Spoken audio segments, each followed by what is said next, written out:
Hello there, everyone. How you doing today? I hope you're all well. Today we're going to go into some r/entitled people stories, where the people are entitled. Who would have guessed? If you enjoy, like, subscribe, leave a comment down below, and maybe check out my Twitch channel where I get the footage for these videos. Anyway, let's get started. So, here's another story from my past. An update for the shenanigans going on between my neighbors is heating up, and I want to see how it ends before putting up what I hope is the finale to our friendly neighborhood Karen. Today's story is about a guy from a few years ago. He decided that he would park his car in front of a gate that is only opened once a week at most for trailer loads to get into the rear yard. Since we rarely get loads like that, it's infrequently used. We still don't allow people to park there as permitted by the city. For years before we would park one of our service call trucks in front of it, but after it got hit by a car, we stopped doing that. Enter Mr. Peacock, as I call him. I call him this because he's the only man I have ever seen pull out a mirror and a comb from his pocket to check his hair. He also spends about 3 minutes in his car after parking to fix his hair and make sure his tie is straight. I wish this was a joke. He is also known to drench himself in cologne before work. Well, Mr. Peacock would park his brand new Lexus RX in front of my gate every day. We would call the police and go through the process of having his car towed away. Basically, the officer comes out, takes pictures, makes us file a report, and then gives us a list of companies we can call to have it removed. They will usually tell you who will be the fastest. I ended up having to save that number, and we would call them right after calling the police. This guy would come to us angry, wondering what we did with his car. We would hand him a copy of the police report and the name of the towing company, and this happened for 2 weeks. He even filed a suit against my company and made several complaints to the city. So, this part may belong in petty revenge, but I am not sure. Last time we saw that car, it was totaled. That street is a hazard as it's so oddly shaped that people think it's a straight road, but it actually dips and curves at a weird angle. The city leveled of the section by my gate, but that made a hill on both sides. GPS makes the road look straight, but it's not. So the guy who thought he was entitled to park in front of my gate got his car wrecked. The guy who hit his car survived, but neither of the cars themselves survived. Please, slow down on the roads, people. Entitled Trolley Mom has shortcut access denied. I was shopping at my local supermarket. Once my trolley was full, I headed to the checkouts. The queues for the staff checkouts were long, so I decided to take my chances at the quieter self-checkouts. I stood behind a couple that had a full trolley, and then they just started unloading.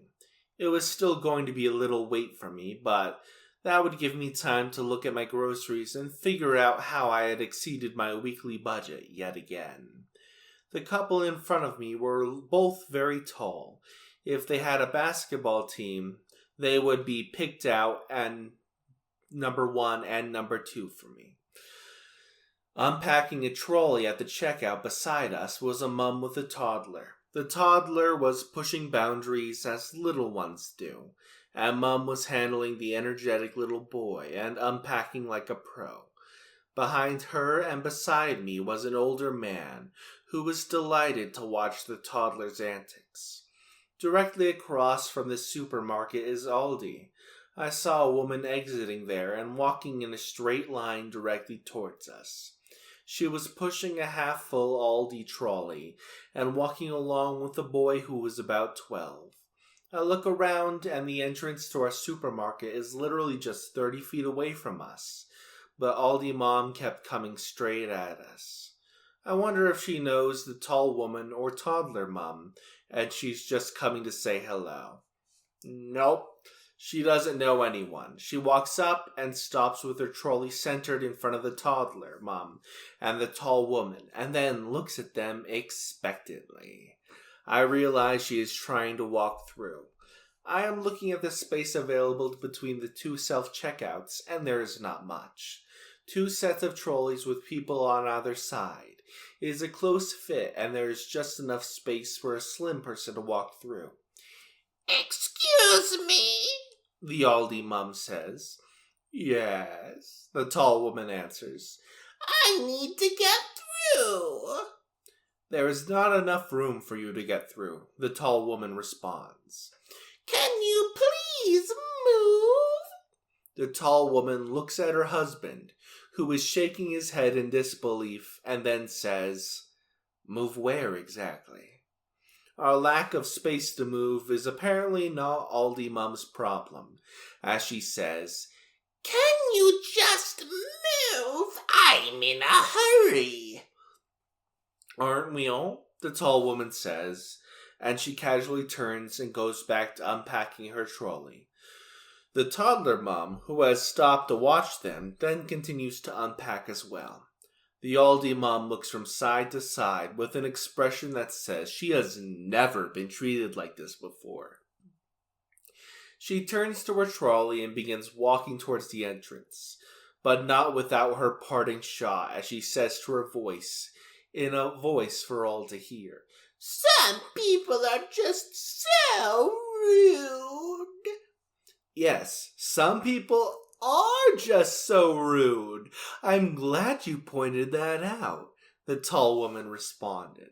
And if you are here to buy some manners, as you clearly have none left, I think they're on aisle 4. The old man beside me bursts into laughter, and is so loud people nearby turn to look. Toddler mom thinks it's funny, and she laughs as well.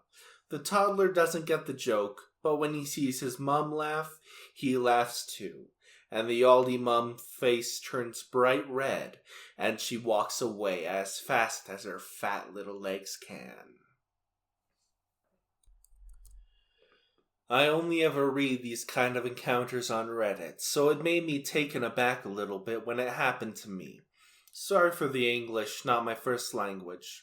Hopefully my experience fits this sub. Sorry for the format, on the phone, edit for formatting. Last month, I took a flight back home after visiting my parents.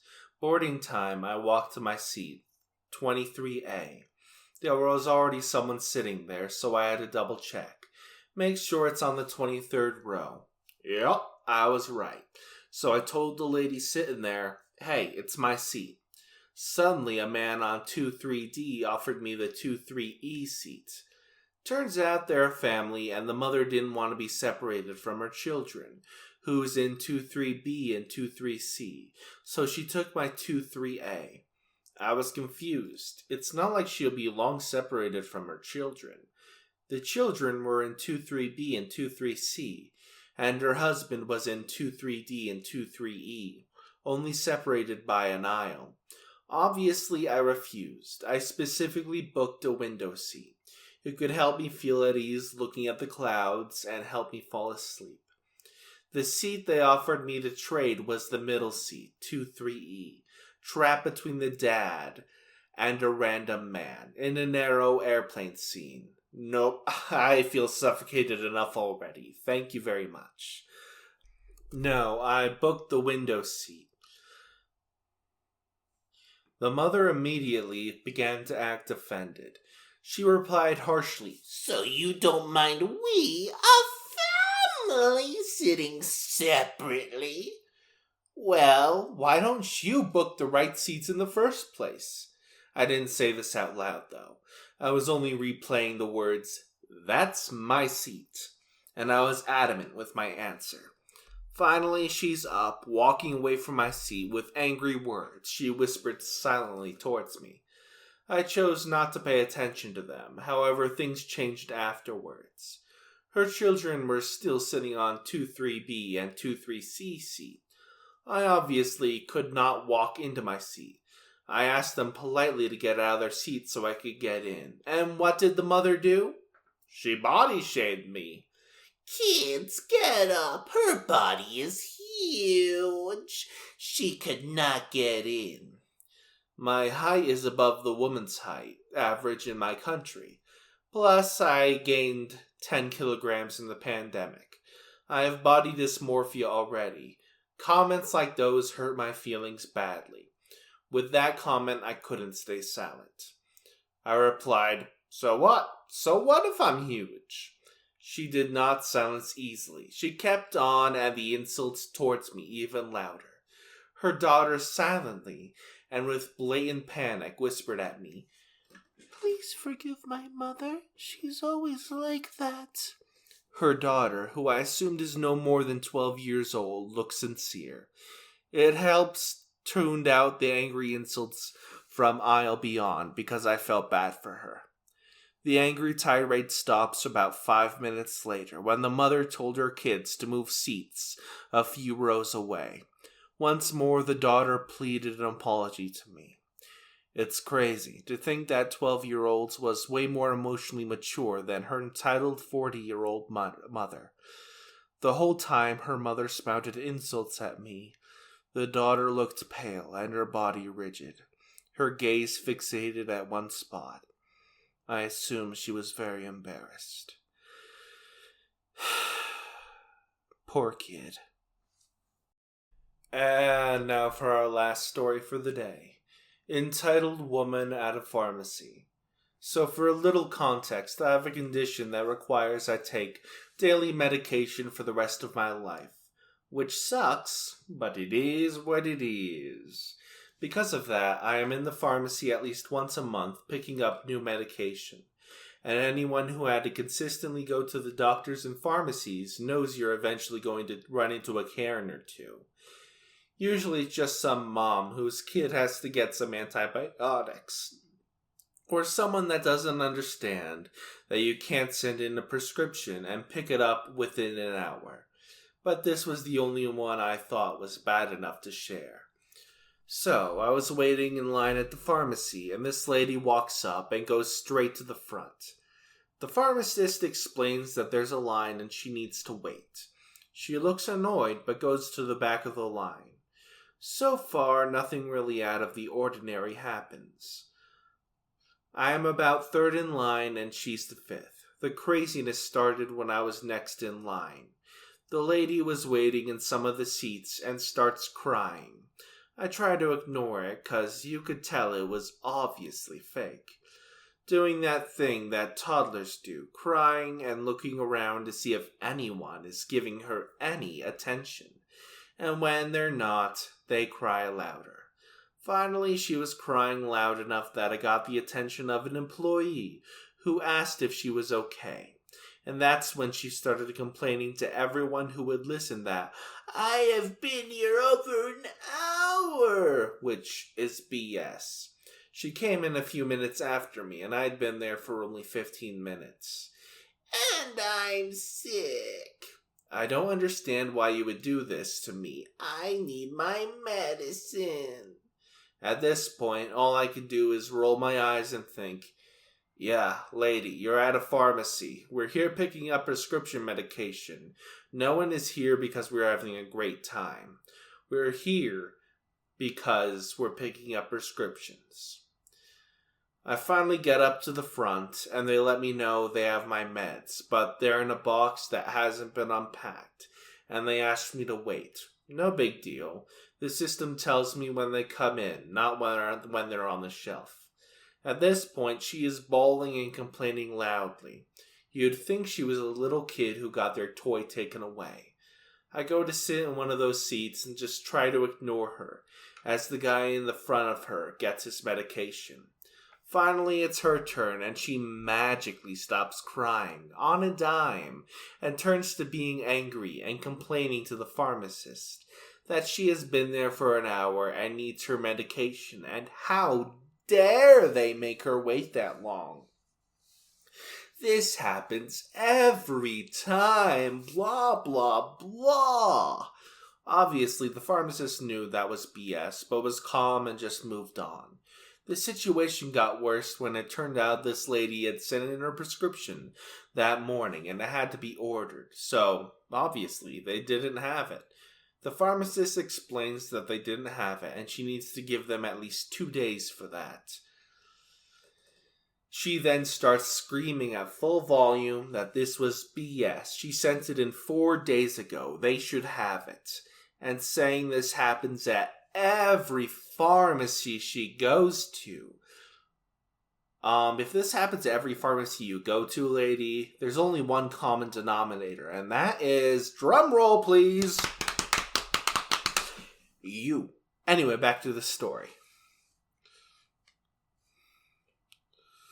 And if she had to deal with this again, she would go back to her old pharmacy. Again, all I could do was try and ignore her and think, yeah, if this happens at every pharmacist, maybe it's not the pharmacy that's the problem. Exactly! And this back and forth went on for a few minutes before she finally accepted. They really don't have the medication and she would have to wait. She left in a huff, telling anyone who would listen, and how ridiculous it was that they made her wait. And she was sick and needed her medication, and they should already have it. Finally, my medication was ready, and I joked with the pharmacist about how crazy that was, and she confirmed that the lady does it every time. And every time the time frame she says she already submitted it gets bigger and bigger. I guess to try and guilt them into thinking it was their mistake, and magically making her medicine appear. Not a crazy exciting story, but I could not believe the scene this lady made, because she messed up sending her prescription in, and was made to wait for like 20 minutes maximum. Jeez. And that's the end of today's video. Before I get sucked into the abyss that's slowly taking me, I would like to implore you to like the video, subscribe to the channel, comment with your thoughts on the videos, and the abyss